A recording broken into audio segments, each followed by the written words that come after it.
పేరు పేరున చిన్నపిల్లలకు అందరు కూడా మనము అందరికీ కొన్ని కోరికలు ఉంటాయి.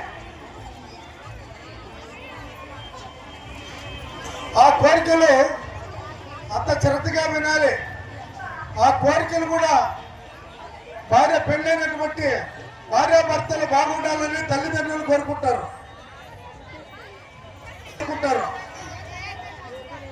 కొంతమంది మా కులం వాళ్ళు బాగుండాలని కోరుకుంటారు.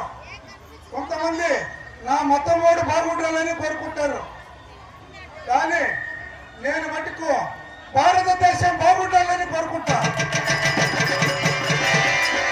నేను మటుకు భారతదేశంలో కులము మతము ఎన్ని కులాలు ఉన్నాయో ఎన్ని మతాలు ఉన్నాయో సంవత్సరాలు ఈ మహాభారతం పెట్టాం.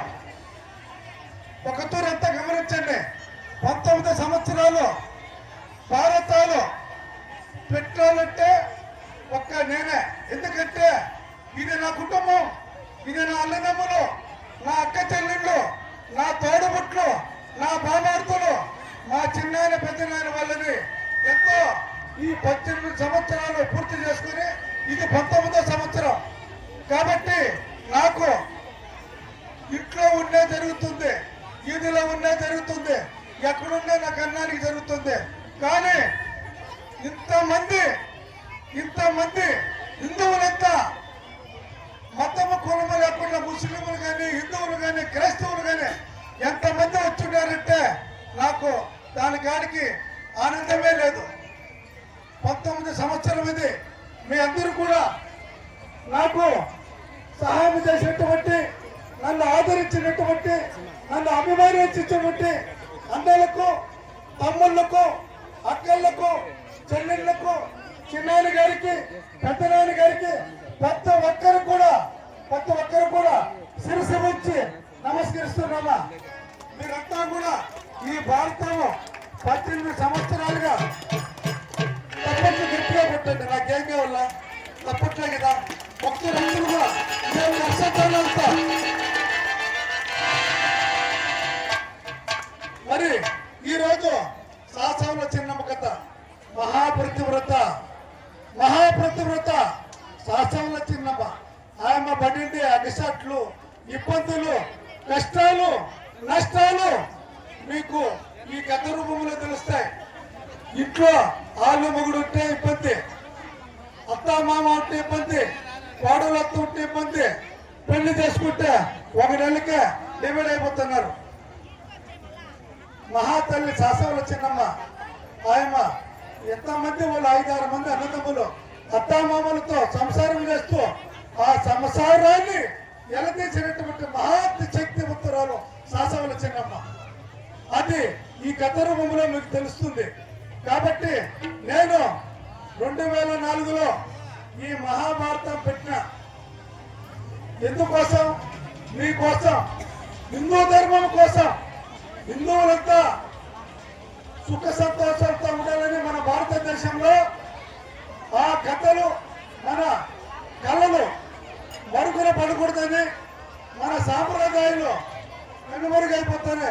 దానికోసమనే నేను గత 20 సంవత్సరాలుగా మీరంతా ఈడికి వస్తున్నారు కదా, వింటున్నారు కదా. భారతం, రామాయణం, శాసనంలో చిన్నమ్మ కథ, చెచ్చు నాటకం, దేశంగరాజు కథ, తారాచంద్ర, సత్యహరిశ్చంద్ర, వీరబ్రహ్మ గారి జీవిత చరిత్ర, మహాభారతాలన్నీ కూడా, శ్రీ రామాంజనేయుతం, సీతారామ కళ్యాణం, ఇవన్నీ కూడా నేను ఈ 20 సంవత్సరాల్లో 4728 ప్రోగ్రాములు చేశాం. ప్రపంచంలో మన భారతదేశంలో ఇన్ని ప్రోగ్రాములు చేసిన వ్యక్తి ఎవరు ఉన్నారు? ఎవరి కోసం చేస్తాడా? మన హిందువుల కోసం చేస్తాడా? మన ఆడపడుచుల కోసం చేస్తాడా? నా అన్నదమ్ముల కోసం చేస్తాడా నేను? కాబట్టి మీరు ఈ కథను 20 సంవత్సరాలుగా ఎంత శ్రద్ధగా ఉంటున్నారు.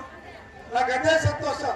నా పనులు ఎన్నున్నా, ఎంత ఖర్చైనా భరిస్తూ మీరు ఇచ్చిన సహాయము, మిగతాదంతా నేను ఖర్చు భరిస్తూ మీకోసం పాటుపడుతున్న తల్లి. నాకు కుటుంబం ఇదే, నా కుటుంబం ఇదే, నా అన్నదమ్ములు ఇల్లే, నా తల్లిదండ్రులు మీరే, నా వెనక ముందు మీరే. కాబట్టి మీకోసం కష్టపడతాను, మీకోసం నేను దేనికైనా సిద్ధం. మన నిర్గుట్టవారిపల్లి ప్రజల కోసం, మదనపల్లి భక్తాదుల కోసం, రాయలసీమ కళాకారుల కోసం, ఆంధ్రప్రదేశ్ కళా పోషకుల కోసం నేను ఆన్వేషణ కష్టపడి నేను రేయి భూములు ఇక్కడే పండుకొని ఇక్కడే నాకు కావాల్సిన తిండి ఇళ్ళే పెడుతున్నారు. సంగిలి పెడతారు, ఏం పెడతారో, అన్నం పెడతారో, సద్యలు పెడతారో, మజ్జిగిస్తారో, పెరిగిస్తారో, ఇక్కడే పండుకొని ఇక్కడే నేను 20 సంవత్సరాలుగా ఇక్కడే మిమ్మల్ని చూసుకుని బతుకుతున్నా. కాబట్టి మీరందరికీ మహాతల్లులో 50 లక్షలు ఖర్చు పెడితే జనాభా రారు. రాజకీయ నాయకులు ఉన్నారు కదా, 50 లక్షలు ఖర్చు పెడితే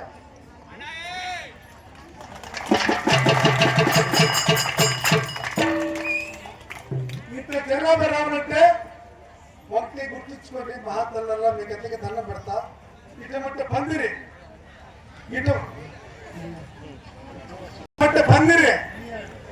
ఇటువంటి మైక్ సెట్, ఇటువంటి లైటింగ్, అక్కడ శ్రీకృష్ణుడు రథం, అక్కడ మహాతల్లి అమ్మవారు ఉన్నారు, ముందర వెంకటరామ స్వామి నామాలు ఉన్నాయి, మధ్యలో ఫ్లవర్స్ ఉన్నాయి. ఇంత సెట్టింగ్ చేస్తూ రాత్రి డ్రామా వాళ్ళు 20 మంది. మహాతల్లి హరిదాసు చాలా అద్భుతంగా కథ చెప్పింది. అద్భుతంగా ఈ 18 రోజులు 18 పర్వాలు ఎంత అద్భుతంగా యుద్ధ కట్టాలి కానీ, శోక సముద్రం కానీ ఆయమ్మ చెప్తా ఉంటే నేను కూడా ఏడ్చి వేసినామా. ఆ పాఠంలో పడిన అభిషాక్లో ఆ మహాతల్లి తిరుపతమ్మ తల్లి, ఆ మహాతల్లి తిరుపతమ్మ తల్లి ఎన్ని అగసాట్లు పడా, ఎన్ని తిట్లు తిండా, ఎన్ని భక్షణాలు పాలయ్యా, ఎన్ని అవమానాలు పాలయ్యా. ఆఖరికి సభలో తిరుపతి తల్లి చీల పిరికిన దుర్మార్గులు. ఎంత బాధ అవుతుంది తల్లి నాకైతే, అసలు తట్టుకోలేదు నేను. ఆయమ్మను ఆ కౌరవులో ఆ సభలో ఈడ్చుకెళ్ళి జరా జరా జరా జరా జరా జరా ఆహా కృష్ణ రామ పరందామని అమ్మ అరుస్తూ ఉంటే ఎంత బాధ అవుతుంది తల్లి ఆడవాళ్ళకు. నాకైతే బాధ ఉంటే మీకందరికి కూడా ఎంత బాధ ఉంటుందమ్మా. ఆ కాలంలో జరిగింది కాబట్టి ఈ కాలంలో మీరందరూ కూడా అత్తామామలు బాగా చూసుకోండి. తల్లులలో అత్తామామలు బాగా చూసుకోండి. అత్తామామలు